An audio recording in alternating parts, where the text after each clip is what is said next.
नमस्कार मित्रांनो. आज आपण बघणार आहे की 1 मंथ सोलर चॅलेंज. ज्या व्यक्तीने सोलर सिस्टम बसवलं त्यांचा पहिल्या महिन्याचा अनुभव, दुसऱ्या महिन्याचा अनुभव, तिसऱ्या महिन्याचा अनुभव कसा असतो. तर मित्रांनो, याच्यामध्ये कसं असतं माहिती का, ज्यावेळेस तुम्ही सोलर सिस्टम इन्स्टॉल करता तर या प्रोसेसला बराच वेळ लागतो. कारण की लोन फाईल असते, त्याच्यानंतर तुमचे जे अप्रुव्हल असतात एमिनारीचे, पी एम सूर्यघर पोर्टलचे, RTS पोर्टलचे, हे अप्रुव्हल घेऊन तुमची लोन फाईल ही मंजूर होते बँकमध्ये. त्याच्यानंतर वेंडरला पैसे भेटतात आणि पैसे भेटल्याच्या नंतर 2 ते 3 दिवसात तुमचं काम चालू होतं. तर काम चालू झाल्याच्या नंतर तुमचं मीटर एक दिवसात इन्स्टॉल होतं. जे तुमची रिलीज ऑर्डर निघाल्यानंतर तुमचं जनरेशन मीटर, नेट मीटर काय जे असेल तर ते आपण 8 ते 10 दिवसामध्ये बसून देतो. तर याच्यामध्ये सोलर सिस्टम बसवल्यावरती जर तुमच्या घरी वायफाय असेल तर तुम्ही तुमच्या सोलारला ऑनलाईन मॉनिटरिंग करू शकता. जर तुमच्या घरी ऑलरेडी वायफाय वगैरे इंटरनेटची सुविधा आहे तर ते वायफाय आपण आपल्या सोलर सिस्टमला कनेक्ट करून आपण कुठूनही आपल्या सोलरचं जे ऍप्लिकेशन येतं एक आपल्या मोबाईलमध्ये, तर त्याच्यामध्ये ते सिस्टम ऑनलाईन करून तुम्ही कुठूनही ऍक्सेस घेऊ शकता, लाईव्ह मॉनिटरिंग करू शकता, बघू शकता आज किती युनिट तयार झाले, आजपर्यंत किती झाले, वातावरण कसं आहे, किंवा इलेक्ट्रिसिटी ग्रीड सप्लाय होता नव्हता, काय जी एरर असेल तुम्हाला डे बाय डे त्याच्यामध्ये ऍप्लिकेशन मध्ये पूर्ण बघायला भेटतात. त्याच्यानंतर सोलर सिस्टम बसवल्यानंतर तुमचे किती युनिट तयार होतात. तर याच्यामध्ये कसं असतं मित्रांनो, 3 किलोवॅट सोलर सिस्टम असेल तर आम्ही मिनिमम तुम्हाला 12 ते 15 युनिट सांगत असतो. तर ही जे आम्ही डिजिट सांगत होतो हे ज्यावेळेस पॅनलची इफिशियन्सी 19 डिग्री होती, 19% होती त्यावेळेचा हा हे. पण आता पॅनलची इफिशियन्सी बऱ्यापैकी वाढलेली आहे. आता 22 ते 23% आपल्याला सोलार पॅनलची इफिशियन्सी बघायला भेटते. याच्यामध्ये टॉपकॉन सिरीज मध्ये गेले तर 24 पर्यंत सुद्धा पॅनलची इफिशियन्सी गेलेली आहे. त्याच्यानंतर याच्यामध्ये 1 मंथ चॅलेंज जे असतं तर एका महिन्यात आपल्याला 350 ते 450 युनिट बघायला भेटतात 3 किलोवॅट सोलर सिस्टम मध्ये.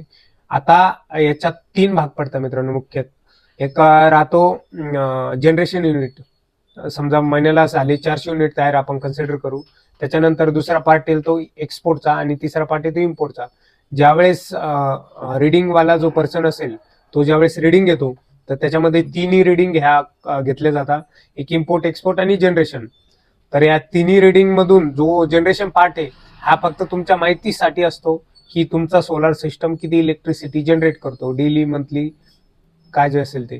तर त्याच्यानंतर इम्पोर्ट आणि एक्सपोर्ट हा जो पार्ट असतो याचं मुख्य कार्य असतं की तुम्ही किती युनिट एक्सपोर्ट केले, म्हणजे महावितरणला दिले, आणि त्यांच्याकडून किती इम्पोर्ट केले म्हणजे तुम्ही किती खर्च केले. तर ह्या 2 गोष्टीत मुख्य तुमचं लाईट बिल दडलेलं असतं. त्याच्यामध्ये इम्पोर्ट आणि एक्सपोर्ट ह्या व्हॅल्यू जर सेम असेल किंवा एक्सपोर्ट व्हॅल्यू ही इम्पोर्ट व्हॅल्यू पेक्षा जास्त असेल तर त्याच्यामध्ये तुम्हाला लाईट बिल येत नाही मित्रांनो.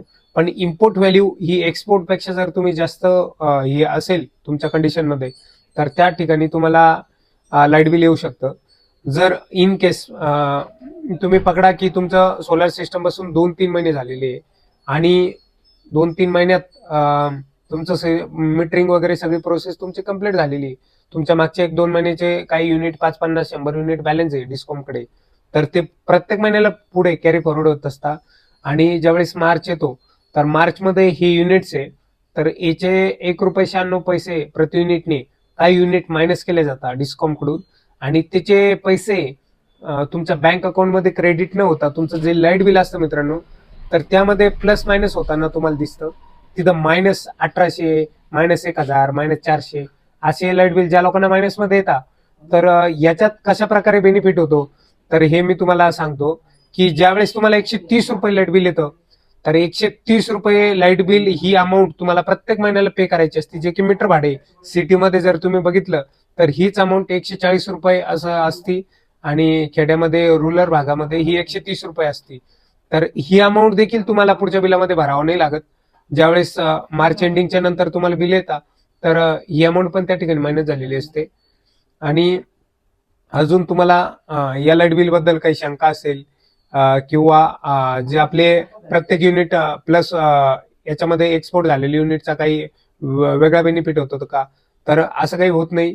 आणि अजून तुमच्या काही या संदर्भात अडचणी असेल तर तुम्ही आपल्या कमेंट सेक्शनला देखील विचारू शकता. आपला व्हिडिओ आवडला असेल लाईक, शेअर आणि सबस्क्राईब करा. धन्यवाद मित्रांनो.